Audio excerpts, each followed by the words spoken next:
నమస్తే అండి. ఈ వీడియో సంథింగ్ స్పెషల్. నేను ఇప్పుడు మ్యూజిషియన్ వీణా శ్రీవాణి కింద ఈ వీడియో చేయట్లేదు. ఒక సీనియర్ మీడియా పర్సన్, ఒక జర్నలిస్ట్ గా ఈ వీడియోని చేస్తున్నాను. బికాస్ నేను సీనియర్ మీడియా పర్సన్ అని చెప్పుకోవటానికి ఒక పర్ఫెక్ట్ ఎలిజిబుల్ పర్సన్ ని. ఎందుకంటే ఇప్పుడున్న మీడియాలో, మన తెలుగు మీడియాలో సో కాల్డ్ పెద్ద పెద్ద ఛానల్స్ లో పనిచేస్తున్న వాళ్ళందరూ నాతో పాటు ఏళ్ల తరపడి 1000 ఎపిసోడ్లు చేసిన వాళ్ళు కూడా దాంట్లో ఉన్నారు. అఫ్ కోర్స్ ఆ టాపిక్ పక్కన పెడితే ఈ వీడియో చేయటానికి రీజన్ ఏంటంటే, మీడియా, మా అసోసియేషన్ కంప్లైంట్స్. ఇవాళ నాకు ఇందాక ఒక జర్నలిస్ట్, ఒక పెద్ద ఛానల్లో పనిచేసే ఆయన, నాకు ఆప్తులు, ఒక పోస్ట్ పంపించారు. పలానా సో కాల్డ్ ఆస్ట్రాలజర్ మీద ఇలా ఏదో ఎవరికో కంప్లైంట్ ఇచ్చారు, ఎందుకంటే నాగ చైతన్య సమంత గురించి ఏదో చెప్పారు. ఇక్కడ నేను ఒక జర్నలిస్ట్ గా మాట్లాడుతున్నాను. ఓకే, మా జర్నలిస్టుల్లోనే ఒక జర్నలిస్ట్, నా కొలీగ్ అనుకుందాం, పంపించారు. అంటే సరే, ఒక జ్యోతిష్యం చెప్పిన ఒక మనిషి మీద సో కాల్డ్ ఛానల్స్ గంటలు గంటలు మీటింగులు పెట్టేసి గంటలు గంటలు టైం స్పెండ్ చేసేసి అంత అవసరం ఏముందన్నది అర్థం కాలేదు. ఎందుకంటే మీడియా అనేది ఎంత పవర్ఫుల్ అండి. అసలు మీడియా అనేదానికి అసలు విలువే లేకుండా అయిపోయిందని అందరికీ తెలుసు. ఆఫ్ కోర్స్ నేను ఇప్పుడేం కొత్తగా ఏం చెప్పక్కర్లేదు. కాకపోతే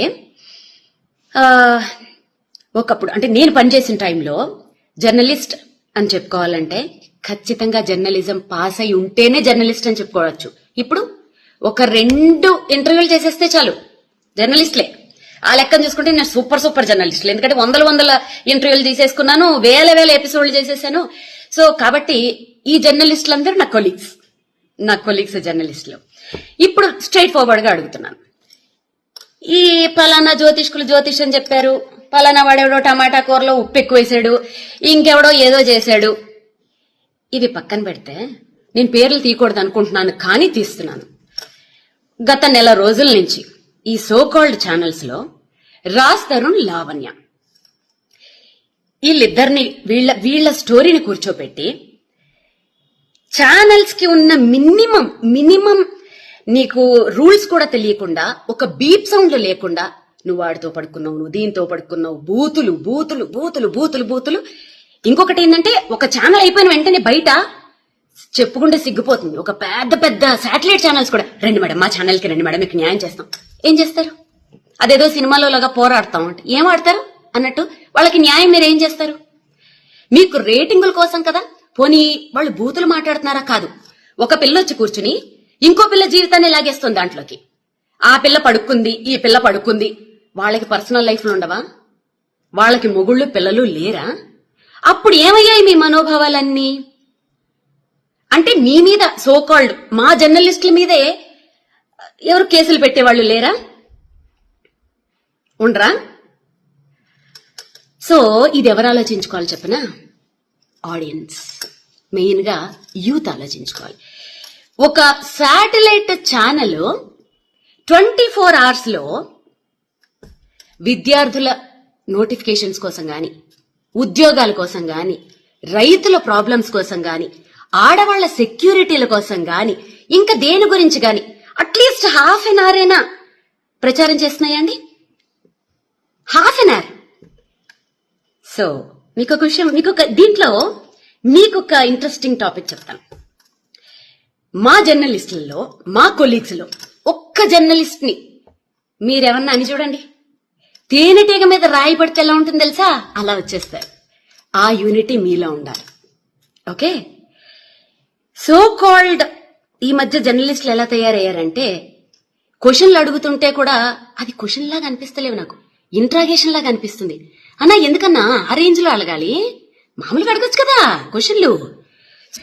కొంతమంది న్యూస్ రీడింగ్లు చదువుతుంటారు, వాళ్ళు న్యూస్ రీడ్ చేస్తున్నట్టుండదు.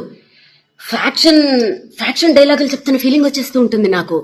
సో ఇంకా ఏదైనా అసలు ఏ ఛానల్స్ అయినా ఒక సెలబ్రిటీని వదులుతుందా? అసలు నిజంగా వాస్తవానికి మాట్లాడుకుంటే ఈ సెలబ్రిటీలకు అసలు ప్రైవసీ లేకుండా చేస్తుంది ఎవరు? సోకాళ్ళు మనమే కదండి. వాళ్ళని ఒక ఎయిర్పోర్ట్లలో బతకనివ్వరు, వాళ్ళని ఒక కనీసం ఫ్యామిలీతో హోటల్కి వెళ్ళనివ్వరు, ఇంకెవరితోటన్నా వెళ్తే ఇంకా మంగళహారతే, వాళ్ళకి నచ్చిన డ్రెస్సులు వేసుకొనివ్వరు. ఎవరండి సెలబ్రిటీలకి అసలు ప్రైవసీ లేకుండా చేస్తుంది? సోకాళ్ళు మనమే కదా, మన జర్నలిస్టుల మిత్రులమే కదండి. ఏదైనా చిన్నది ఇష్యూ వస్తే అసలు ప్రూవ్ అవ్వవు, చిన్నది వస్తే చాలు. మొన్న నిహారిక అమ్మాయి చెప్తుంటే నాకే బాధేసింది. కెమెరామెన్లు వాళ్ళ పెరట్లోంచి గోడలు కూడా దూకేసి అసలు స్నానాలు చేయకుండా మొహాలు గడకుండా 4-5 రోజులు వాళ్ళ కొంపల ముందు దేకేసి వాళ్ళ బయటల కోసం వాళ్ళు దొంగతనంగా వాళ్ళని షూట్ చేసేయడానికి. ఏ ఎందుకంత దిగజారిపోవాలి మీడియా అంటే అదా? కాదు. ఆఫ్టర్ కరోనా ఏమైపోయిందంటే ప్రతి ఒక్కళ్ళకు కుటీర పరిశ్రమను పెట్టేసుకుంటున్నారు.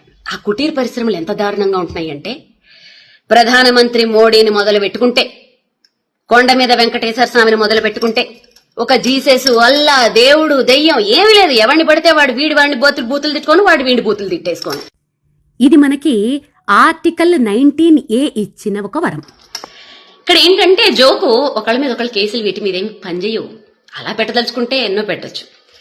సో ఇవాళ పొద్దుట మంచు విష్ణు అన్న ఫోన్ చేసి చాలా మర్యాదగా ఎంత చక్క పద్ధతిగా మాట్లాడాడు పాపం అతను.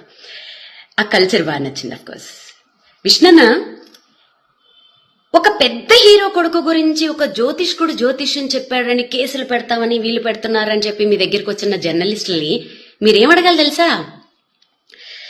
100 మంది ఒక్క సినిమా మీద 100 కుటుంబాలు ఆధారపడి ఉంటాయి. ఓకేనా? ఆ 100 కుటుంబాలని ఒక్క రివ్యూ తోటి సంకనాకి పెంచేస్తున్నారు చూశారు. ఆ రివ్యూవర్లని ఏం చెయ్యాలి ఫస్ట్ అది ఆలోచించండి. దాంట్లో మా జర్నలిస్టులు కూడా ఉండొచ్చు, తప్పేం లేదు. ఎవరినన్నా ఏమైనా చేసి పర్వాలేదు.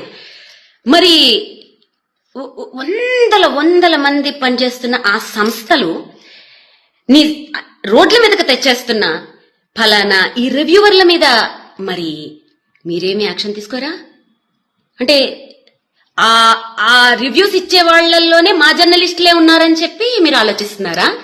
అంటే జర్నలిస్టుల మీద కేసులు పెట్టే వాళ్ళు ఎవరు లేరా? పెట్టకూడదా? జర్నలిస్టులు ఏమైనా దేవుళ్ళా? తప్పు చేస్తే ఎవరి మీద ఎవరైనా కేసులు పెట్టచ్చు. కాకపోతే ఏంటంటే గొంగళి పురుగుల్లో అన్నం తింటూ వెంట్రుకను చూసి అసహించుకున్నారట. అలా ఉంది మా జర్నలిస్టుల కథ. మీరు చేసేదే పనులు, ఒక్కొక్క ఛానల్ ఒక్కొక్క పార్టీకి అంకితాలు. పొద్దున్న లేస్తే అవి తప్ప ఇంకో పనులు ఉండవు. ఏమైనా టాపిక్లు డీవియేట్ చేయాలంటే గిట్లా ఫలానా పంతులు అట్లా చెప్పాడు, వీడు ఉప్పులో కారం ఎక్కువ వేశాడు, ఆమె ఎవరో 2వ పెళ్ళాన్ని ఉంచుకున్నారు, వీళ్ళెవరో ఇంకొక, సారీ ఇలా మాట్లాడుతున్నాను ఏమనుకోకండి, ఎందుకంటే పెద్ద ఛానల్సే బీపుల్ లేవు నాకెందుకు ఇంకా. సో ఇంకెవరో ఇంకొక పొలిటీషియన్ ఎవరో 2వ భార్యను ఉంచుకున్నాడు. అబ్బా అబ్బా అబ్బా అబ్బా, ఇవి తప్ప మీడియా అంటే ఇదా? ఇంత దరిద్రమా? సో ఫైనల్ గా నేనేం చెప్తున్నానంటే, యూత్ మారండి. వాళ్ళు ఏమంటారు తెలుసా మీడియా వాళ్ళు? మంచి వీడియోలు పెడితే అసలు ఎవడో చూడట్లేదండి అని మీకే ఇస్తున్నారు. పోరాడండి, హ్యాష్ట్యాగులు పెట్టండి పెద్ద పెద్ద ఛానల్స్ కి. మాకు ఈ చెత్త ప్రోగ్రాంలు వద్దు, ఉపయోగపడే ప్రోగ్రాంలు వేయండి. మా లైఫ్ కి మా జీవితాలను నిలబెట్టే ప్రోగ్రాంలు, గవర్నమెంట్ ని ప్రశ్నించే ప్రోగ్రాంలు మీరు వేయండి. హ్యాష్ట్యాగులు పెట్టి ఫైట్ చేయండి.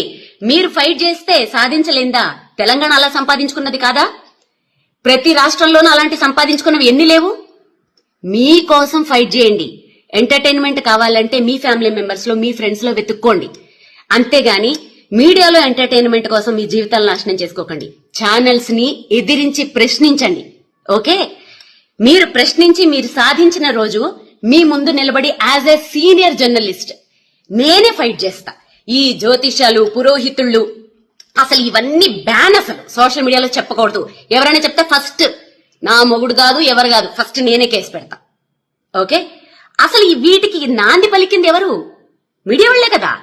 2009 నుంచి పలానా ఎవరైనా పెద్ద పొలిటీషియన్ హాస్పిటల్లో ఉంటే వాళ్ళు ఉంటారా పోతారా? ఒకవైపు జ్యోతిష్కులు, ఒకవైపు డాక్టర్లు.